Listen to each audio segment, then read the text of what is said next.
Okay, this is going to be another entry into the subtle mind manipulation tactics of Quackaholics Anonymous.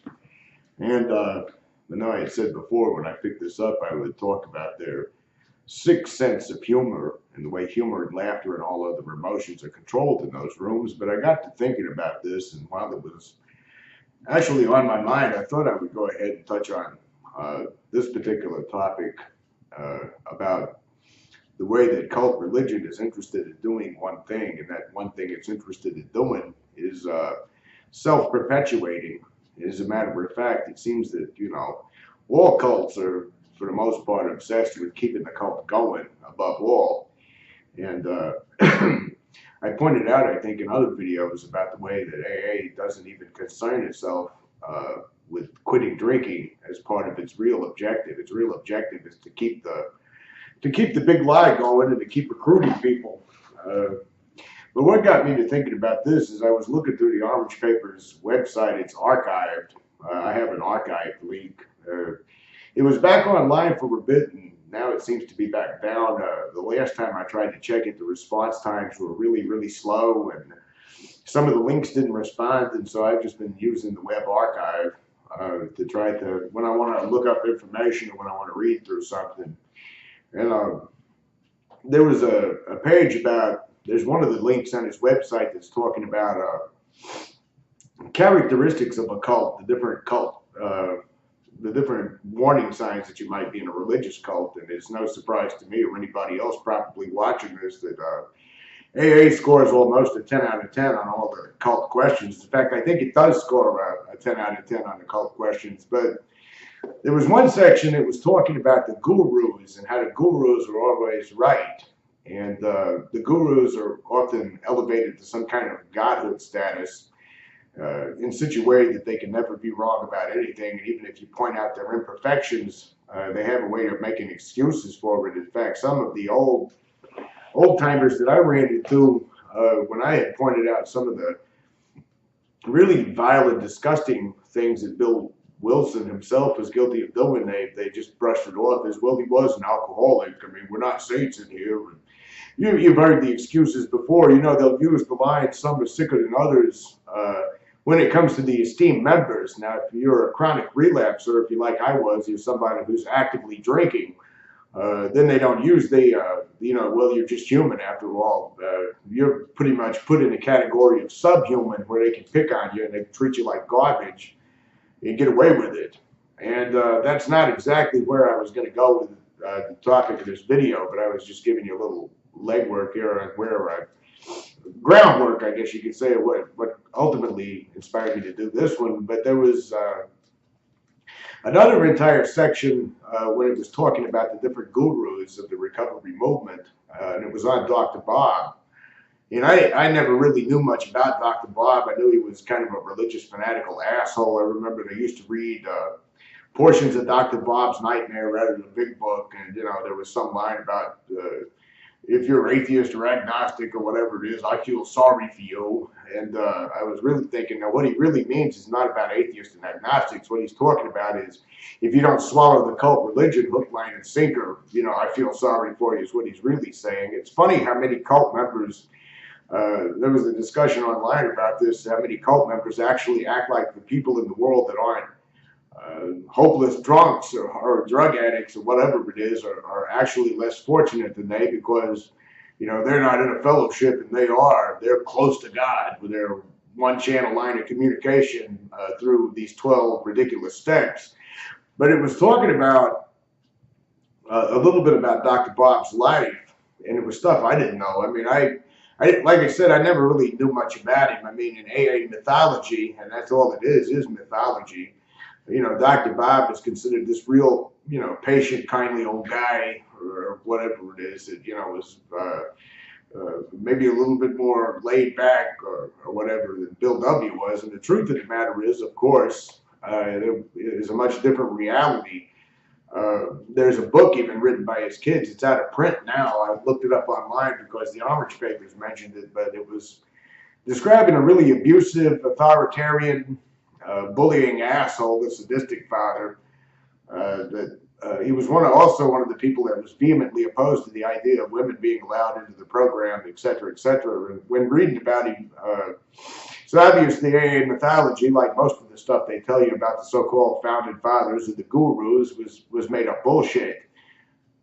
Not a very nice guy at all. In fact, a very mean, abusive guy that actually created a lot of mental problems for his children in life. I looked up on Amazon. Again, it's out of print, but you can get used copies, which I'm not going to buy. I haven't actually read the thing, and I don't really intend to.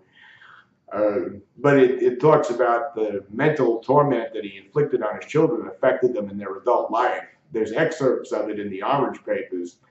And I don't really need to know the full story about it, I don't think, because it's not Dr. Bob and his kids. It's the subject of this video anyway. But it was interesting. When I was looking at the comments on the book, that you could tell all these cult members were coming out of the woodwork. They were defending, well, alcoholism is a family disease, and if his kids had mental and emotional issues, it's too bad they never looked at their part in things, and it's too bad they never looked into the fellowship, because alcoholism is a family disease. And it was actually that line of bullshit that got me to thinking about what I wanted to talk about in this video, because it never occurred to me back a long time ago that there was actually something inherently wrong with this cookie cutter 12-step solution for everybody and anybody. There was a discussion not too long ago about different 12-step groups online with this group of people I interact with, and there was like one called Underachievers Anonymous, and there was one called something about Clutters Anonymous. There's an anonymous group for everything. In other words, everybody needs cult religion to fix their lives, and it doesn't matter what the problem really is. You just need to become completely hopeless and powerless and turn your life over to the 12-step cult religion in order to solve it. It's almost right there in of itself definite proof that AA has nothing to do with quitting drinking, because it's got this formulaic 12-step cookie cutter approach that no matter what your problem is in life and no matter what the issue is, all you need to do is surrender to the cult religion and work the 12 steps. It just works for everybody. And it never occurred to me about Al-Anon, is what I was about to talk about on there, is Al-Anon never did make logical sense to me. I never really thought deeply about it, but a little later on when I began to question the program, the idea that somebody's married to an alcoholic, or the idea that somebody's a child of an alcoholic, all of a sudden they got this same disease. It makes them selfish and self-centered and egocentric and immoral and driven by 100 forms of fear. And the only way they can, they've got the problem too. They've got the disease too, and they need to turn their will and their life over to the care of some higher power that wants them to make coffee and attend meetings all the time, and constantly look at their part in every type of tiny little event that ever happened in their entire life. And I was thinking, well, wait a minute, just because you were in a relationship with someone who abused alcohol, where does that automatically translate that you have some kind of sick disease as well? Just because you're born into a family where a guy happens to be abusing alcohol, all of a sudden now you've got some mysterious disease in which you're powerless over, and only the 12-step miracle can cure it. And it kind of got me to thinking about the way the cult is only interested in self-perpetuation, and the fact that it's only interested in recruiting more people to its cult to keep it going. And I thought about the number of times when I was in meetings over the years, and it didn't disturb me then, it disturbs me now, how people used to say with these big smiles on their faces, my son is an alcoholic, and he just doesn't know it yet. And everybody would snicker and laugh and, whatever. And he'd say, and I want these rooms to be here for him when he gets here. And then I'd hear somebody else say, their daughter's an alcoholic, and they want the rooms to be there when they get there. And I was kind of thinking, is that really healthy?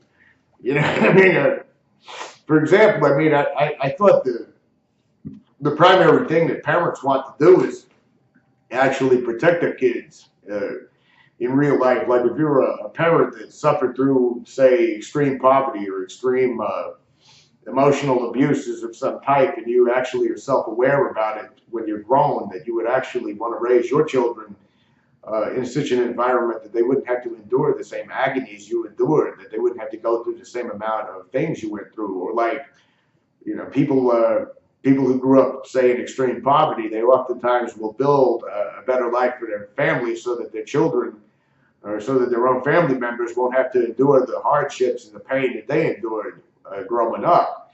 But it's right the opposite in AA. It's almost like they wish for their children to become losers in life and failures and bottom out on alcohol so they can end up in the cult religion. And the more I thought about it this week, or rather a couple of days ago when I was kind of preparing for this video, would I really want a family member that I cared about? Would I really want someone that I really truly was only interested in their well-being? Would I really want them in an atmosphere like Quackaholics Anonymous? The answer to that just had to be a resounding no. I mean, even if you did get sober through the so-called program, even if you did manage to put the bottle down, would you really wish that organization on family members and your own children? Would you really say that you want your own children to bottom out on alcohol, to drink themselves almost to death, and maybe possibly harm other people and harm themselves especially, so they can come in there and surrender to the cult religion? It doesn't seem to me like that. It doesn't seem to me like the attitude of that would be a very healthy attitude. I mean, if let's just say, I'm going to play devil's advocate here for a minute. Let's say that alcoholism really is a disease. Let's say it's a mental disease. And let's say that, you know, taking the first drink causes you to go into these benders and benches and emergency rooms and institutions and even dying.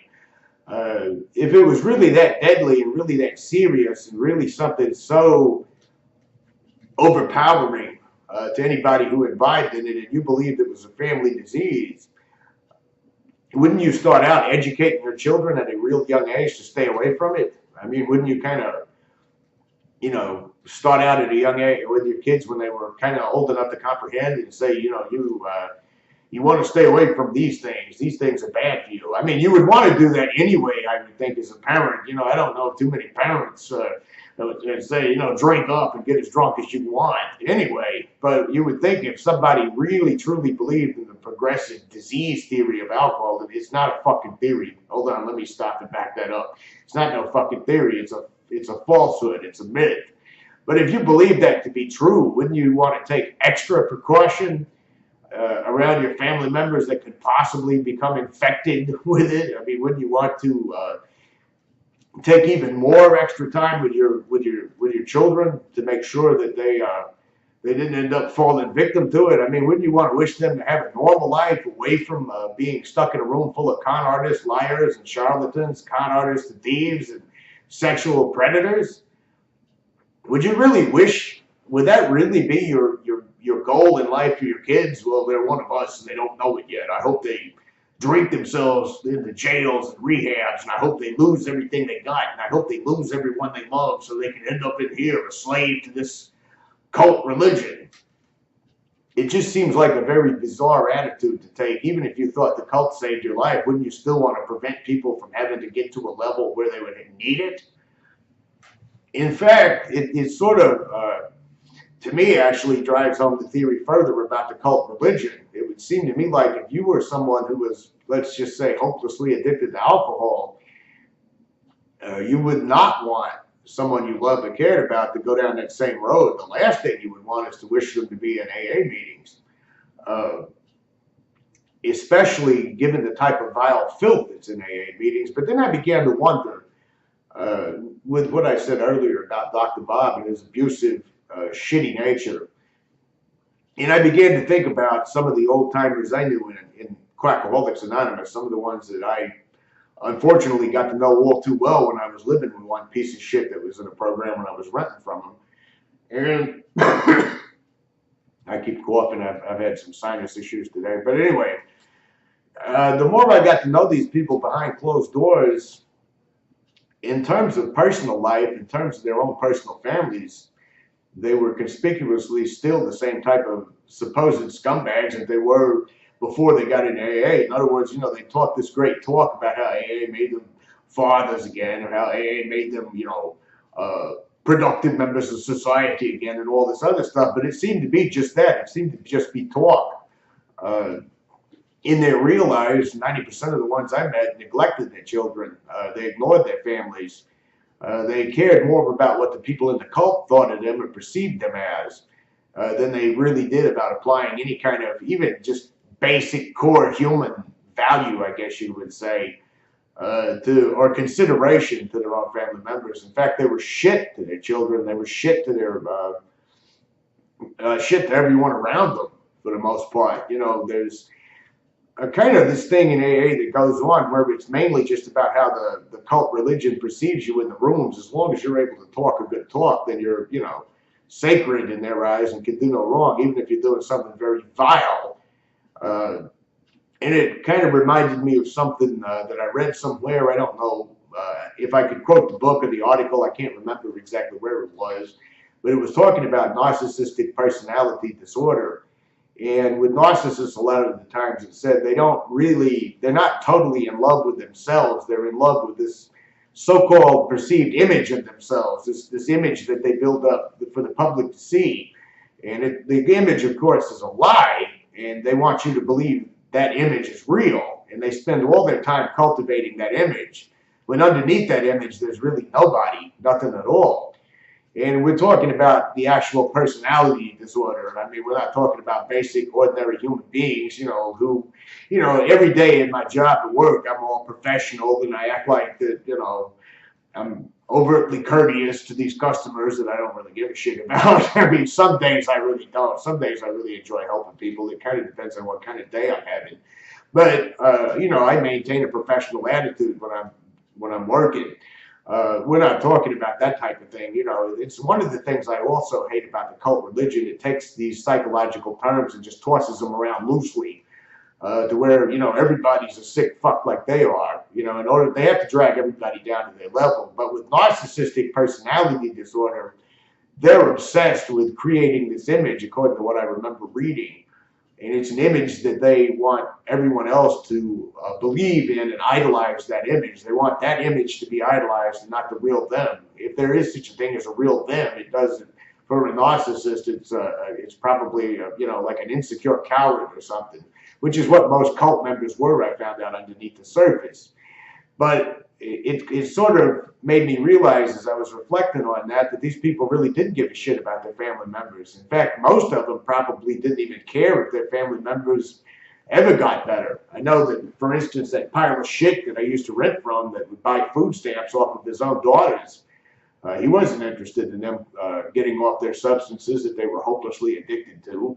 Oh, he would put on the part in the AA meetings of, you know, I'm the concerned father. I care so much about my family that I can do nothing about. But when he wasn't in those meetings telling those lies, it was quite a different individual altogether. I mean, he was a cold, cruel, vindictive, lying son of a bitch that seemed to sneer and laugh and enjoy people's pain and people's suffering.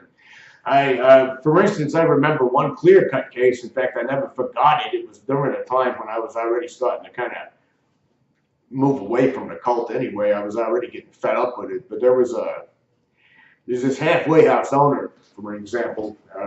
You talked about a fucking crook. He's another, you know, I could do a whole video. I keep saying this, but I could do a whole video on what type of vile human vermin own those halfway houses, but this guy would be one of them. But he had pretty much walked off and abandoned his kid, you know, when the kid was a toddler. I mean, the kid grew up without no father whatsoever. And when the kid was about in his early 20s, you know, I remember when he appeared in the meetings, he was trying to reconnect with his dad. He looked for him. He couldn't even fucking find him. He had to search for him. So big of a scumbag was his father. He didn't even let him know where he was, but he hunted him down. And of course, the halfway house owner guy was doing this whole thing for the AA rooms to see, you know, my son, I found my long lost son. God is great, the program's great, blah, blah, blah, blah, blah. Well, it turned out his son had addiction issues and just, you know, and severe addiction issues. And he had no problem once that happened throwing him out on the street. And didn't care if he starved to death underneath a bridge or not. You know, he tried to pretend he didn't even know who he was. He tried to act like, you know, he would actually distance himself in meetings from the guy if he showed up. Like he didn't want people to even know they were related or not. It correlates back to that very same thing about narcissists and their images. You know, he liked putting on the airs and the images of giving a shit about a son that he never was even a part of his life. But he only wanted that imagery. He didn't care anything realistically about reconnecting with his son. He didn't care realistically about whether his son lived or died, or whether he was strung out on heroin living in a gutter or not. I could point out countless cases like that I saw with my own two eyes right here. You know, I saw people that were just that low down, the type of people that they love to put on airs in front of their little AA cult group for their little worship, you know, sessions. But none of that stuff in real life was actually applicable. So it made me wonder, when I started thinking about it, do people even in there even have any genuine, basic, decent human emotions?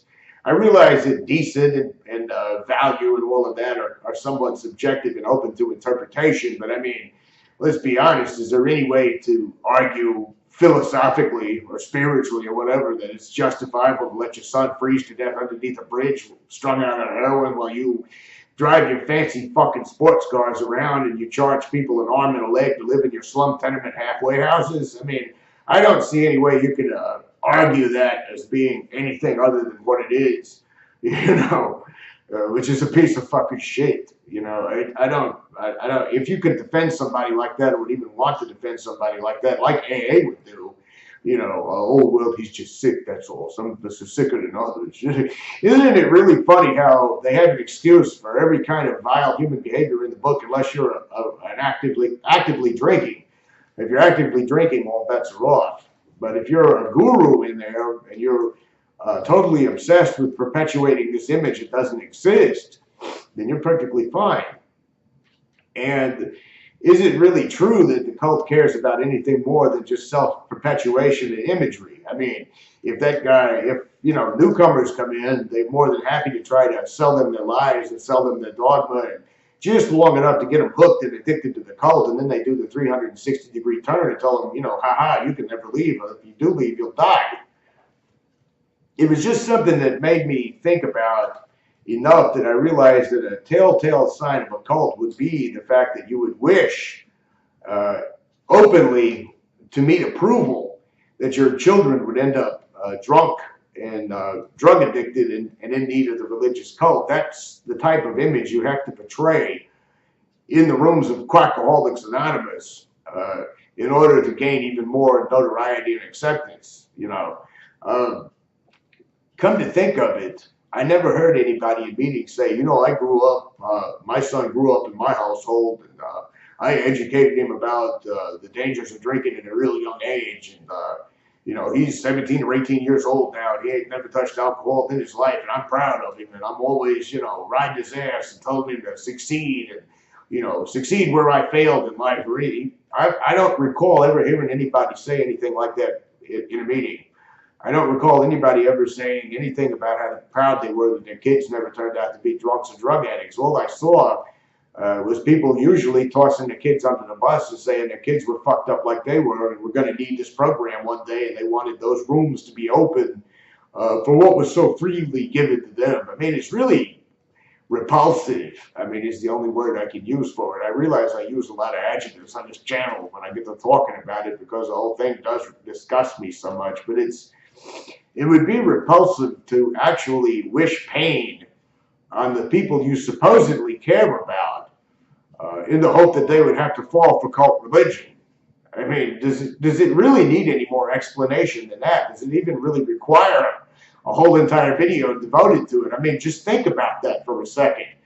You know, just ponder that one simple little concept that you would want your children to fail at life and fail at everything and endure a lot of unspeakable agony so they could sit in meetings for the rest of their life, turning their will over to the care of the group and doing nothing but looking at their part in it, working on themselves and ignoring the rest of the world and becoming a good little narcissist like their parents.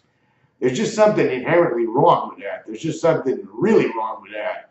I haven't actually seen any videos devoted to this, but I think it's the fact that you wish people out there in the future who had future addictions, membership in AA, that would say to me that you're really not interested in curing an addiction. You're really not interested in overcoming an addiction. You're just wishing the addiction on more people so you could get more good little cult members.